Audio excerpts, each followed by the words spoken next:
Assalamualaikum warahmatullahi wabarakatuh. Hai everyone, selamat datang kembali di kelas matematika Bu Devi.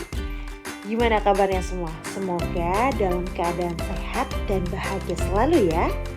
Nah, hari ini kita akan belajar bersama-sama mengenai materi bilangan rasional. Ayo kita mulai belajar. Sebelum kita memasuki bilangan rasional, kita flashback dulu yuk ke belakang. Kita telah mempelajari beberapa jenis bilangan, di antaranya bilangan bulat, bilangan asli, dan bilangan caca. Masih ingat gak? Bilangan bulat itu bilangan yang terdiri dari apa aja sih? Nah, betul sekali. Bilangan bulat itu terdiri dari bilangan 0, bilangan bulat positif, dan bilangan bulat negatif. Bilangan caca terdiri bilangan 0 dan bilangan bulat positif. Sedangkan bilangan asli hanya terdiri bilangan bulat positif.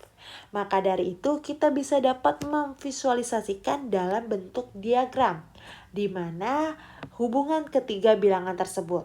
Kita kelihatan ya, udah terlihat nih kira-kira. Berarti bilangan bulat itu mencangkup di antaranya adalah bilangan caca dan bilangan asli. Nah, selanjutnya ini ada beberapa soal yang bisa coba kalian lengkapi.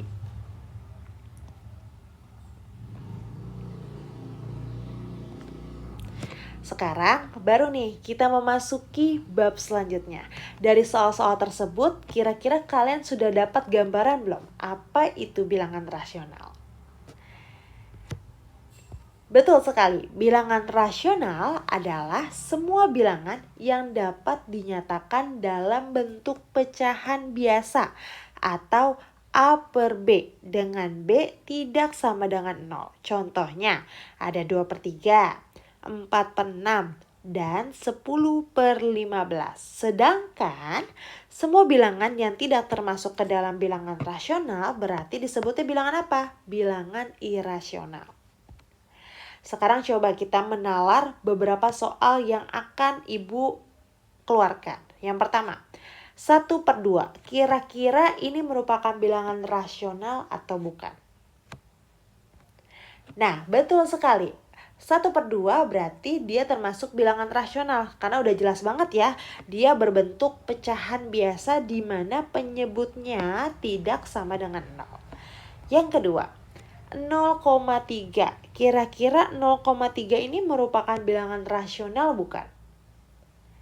Ya, benar sekali. Bilangan 0,3 itu termasuk bilangan desimal dan bisa dinyatakan dalam bentuk pecahan biasa yaitu 3/10.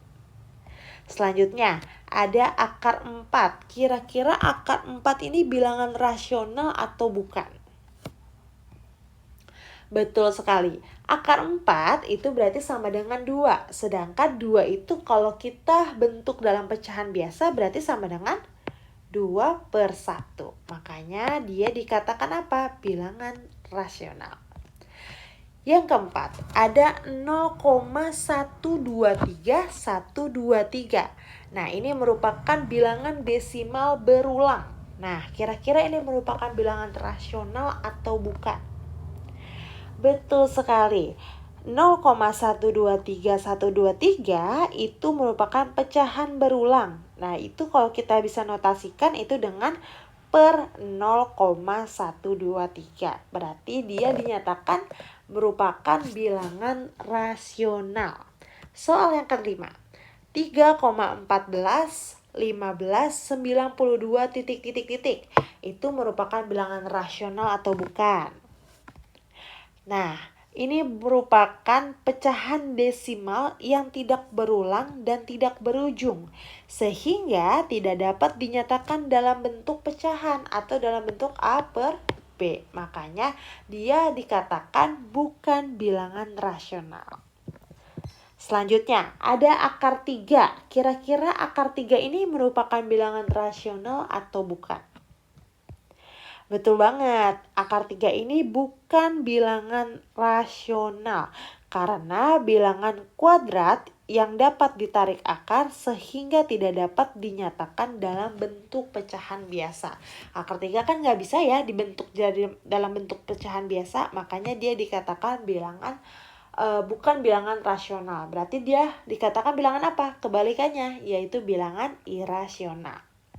Nah, itu dia beberapa soal yang bisa kalian pelajari atau mendapatkan gambaran kira-kira yang mana bilangan rasional, yang mana bilangan irasional. Kita sudah mengenal bilangan bulat dan bilangan rasional. Yang tadi sudah kita pelajarin ya. Berarti bilangan irasional itu adalah bilangan yang tidak dapat dinyatakan dalam bentuk pecahan biasa. Atau mungkin bisa aja kita ingatnya yaitu kebalikan dari bilangan rasional aja. Kalau bilangan rasional itu harus atau bisa dibentuk dalam pecahan biasa, berarti kalau irasional itu tidak dapat dinyatakan dalam bentuk pecahan biasa. Selanjutnya, agar lebih paham, kita bisa lihat diagram Venn berikut ini. Di sini ada bilangan real, berarti bilangan real ini mencangkup dua, yaitu bilangan rasional dan bilangan irasional. Sedangkan bilangan rasional ini mencangkup lagi dengan bilangan yang telah kita pelajari kemarin, yaitu bilangan bulat, bilangan caca, dan bilangan asli. Gitu. Sekarang kita belajar untuk menyatakan bilangan rasional dalam bentuk pecahan dan desimal. Pecahan biasa. Nah, jadi jenis-jenis bilangan rasional itu ada 4 ya. Ada pecahan biasa, pecahan campuran, desimal, dan persen. Kalau pecahan biasa, kita bisa baca nih. Pecahan biasa adalah pecahan yang pembilang serta penyebutnya berupa bilangan bulat. Contohnya, tadi ya 2/3, 4/6, atau 10/15. Sedangkan pecahan campuran adalah pecahan hasil kombinasi antara bilangan bulat dan bagian pecahan. Nah, bilangan bulatnya ini nih. 5 ini bilangan bulat, tapi 4/7 ini kan adalah bilangan pecahan.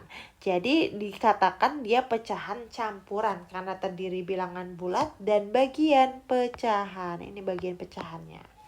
Selanjutnya ada desimal. Desimal adalah pecahan yang penulisannya menggunakan tanda koma.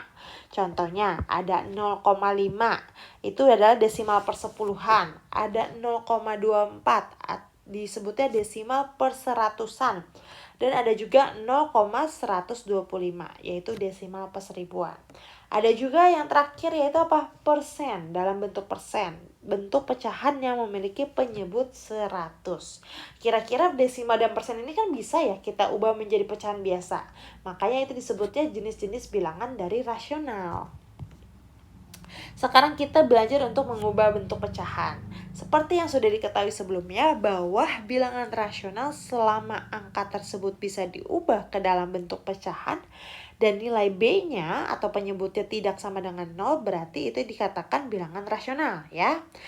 Kalian pernah belajar nih waktu zaman SD mengenai pecahan dan desimal. Masih ingat gak cara mengubah pecahan ke desimal atau sebaliknya? Yuk kita pelajari lagi. Pertama-tama, kita harus mengingat bahwa bagian atas dalam bilangan pecahan disebutnya apa? Pembilang.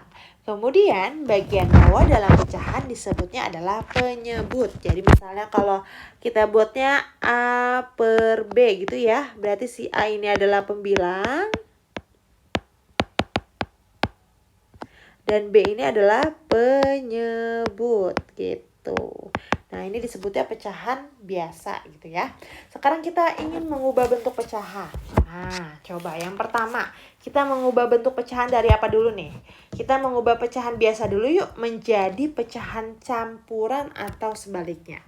Kita mengubah pecahan biasa. Kita ambil contohnya misalnya 12/5. Nah, mau kita ubah ke dalam bentuk pecahan campuran. Caranya gimana? Caranya gampang. Sekarang kita lihat gini. Perkalian 5 yang hasilnya mendekati 12. Yaitu 5 kali berapa? Betul. 5 kali 2. Berarti kita bikin penyebutnya itu 5. Kita kalikan dengan 2. Si 2 kali 5 ini udah berapa hasilnya? 10 ya.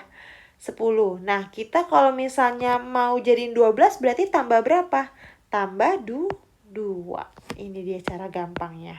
Berarti cara mengerjainnya adalah sama seperti kayak kita mencari bentuk perkalian atau pembagian ya. Berarti kita kalikan dulu ini 5 kali 2 hasilnya 10.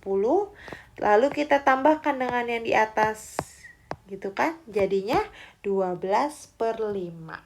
Begitupun juga kalau kita mengubah dari bentuk pecahan campuran ke pecahan biasa. Contohnya, misalnya ada 21/6. Kita ubah ke bentuk pecahan biasa. Caranya sama kayak tadi, yaitu 6 dikalikan 2 berapa? Berarti kan gini bentuknya 2 kali 6 gitu ya. Terus kita tambahkan dengan 1. Gini. Berarti kita buat tambah 1/6. 2 kali 6, 12 tambah 1 berarti 13/6. Ini dia jawabannya. Itu dia mengubah bentuk pecahan campuran menjadi pecahan biasa. Nah, sekarang coba kalau kita belajar untuk mengubah pecahan desimal menjadi pecahan biasa. Kita ubah dulu, misalnya ada 0,7. Nah, kira-kira kalau kita ubah menjadi bentuk pecahan biasa itu gimana? Cara gampangnya adalah kita lihat di belakang koma. Belakang koma ini kan ada satu angka, berarti kita ubahnya menjadi per 10 gitu ya. 7-nya kita masukkan ke atas, berarti kalau 0,7 kita ubah jadi pecahan biasa adalah 7/10. Sekarang lagi, kalau misalnya 0,05 kita ubah menjadi bentuk pecahan biasa. Kita lihat di sini ada 5 ya, boleh kita tulisin ke atas ya sebagai pembilang. Terus kita lihat di belakang komanya ada 2 angka. Berarti kalau 2 angka berapa? 2 angka itu berarti per 100 gitu. Jadi ingat ya, ketika belakang angkanya 1 angka, belakang komanya 1 angka berarti per 10. Belakang komanya 2 angka per 100. Dan kalau misalnya kita bikin lagi 0,208. Kita ubah jadi pecahan biasa. Kita lihat ada berapa angkanya?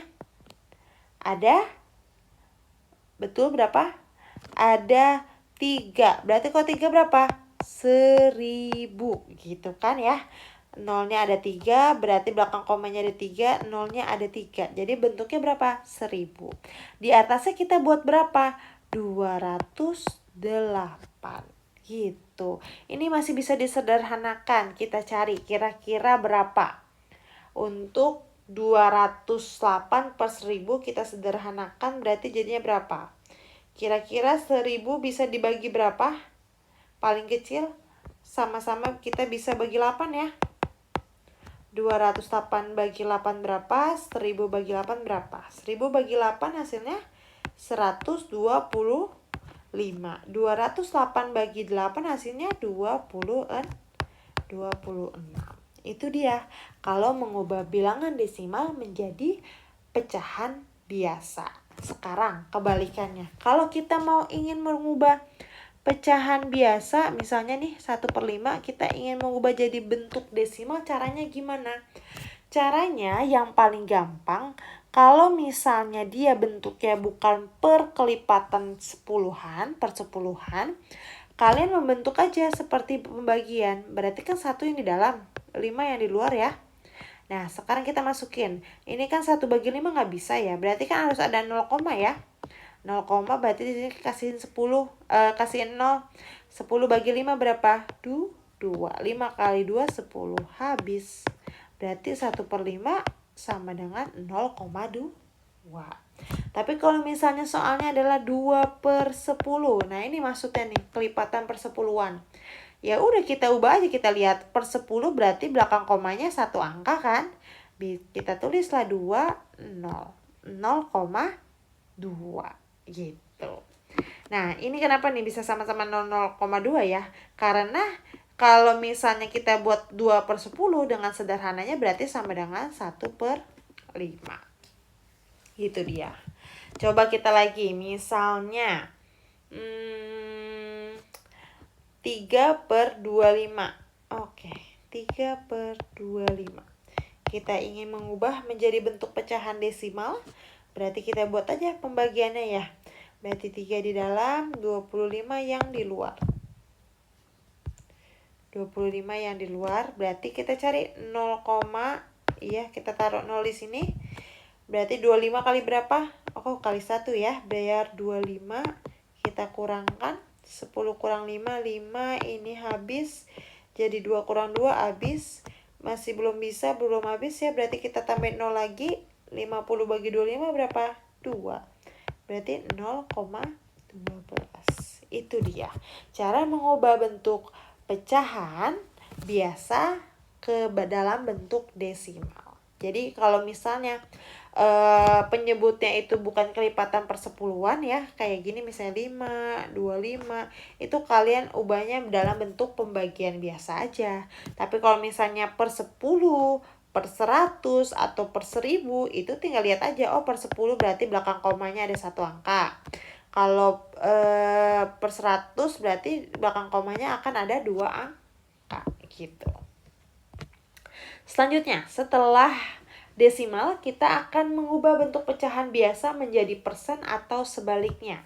Soalnya misalnya kita ibaratkan 1/4 aja ya. 1/4 kita ingin mengubah dalam bentuk persen. Caranya gimana? Kita kalikan dalam bentuk persen. Persen itu kan 100 ya, senilai dengan penyebut 100. Tadi kan udah ada ya definisinya ya. Berarti kita kalikan dengan 100%. Nah, sekarang kita sederhanakan. Ini kan sama aja begini ya. Kalau kita bentukkan jadi 100 bagi 4%. 100 bagi 4 berapa? Oh, 25. Berarti hasilnya adalah 25%. Lagi, misalnya yang lebih sulit lagi ceritanya gimana? Bisa 3/4. Oke. 3/4 kita kalikan dengan 100%. Ya. 3 kali 100, 300 ya. 300 bagi 4%. 300 bagi 4 berapa? 300 bagi 4, ayo. 300 bagi 4 yaitu adalah, oke betul, 300 bagi 4 adalah 75%. Gitu. Itu dia kalau pecahan biasa kita ubah jadi persen. Tapi kalau misalnya kebalikannya, kita ingin mengubah bentuk persen menjadi pecahan biasa, gampang sekali. Misalnya 10% kan yang penting kan artinya adalah bentuk persen itu adalah penyebutnya 100 ya. Berarti udah kita bentuk 100, atasnya kita taruh 10. Misalnya 24%, kita bentuk 100, atasnya 24. Paling tidak kita sederhanakan lagi misalnya ya. Kalau ingin kita sederhanakan berarti dibagi berapa? Sama-sama bagi berapa?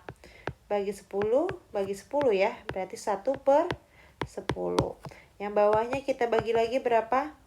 Kita bagi 4 bagi 4. Berarti 24 bagi 4, 6. 100 bagi 4, 25. Gitu. Itu dia caranya mengubah bentuk pecahan biasa menjadi bentuk persen. Nah, kira-kira ada yang ingin kalian tanyakan nggak dari penjelasan materi bilangan rasional? Terima kasih semuanya. Sampai berjumpa kembali di kelas-kelas berikutnya bersama Bu Devi.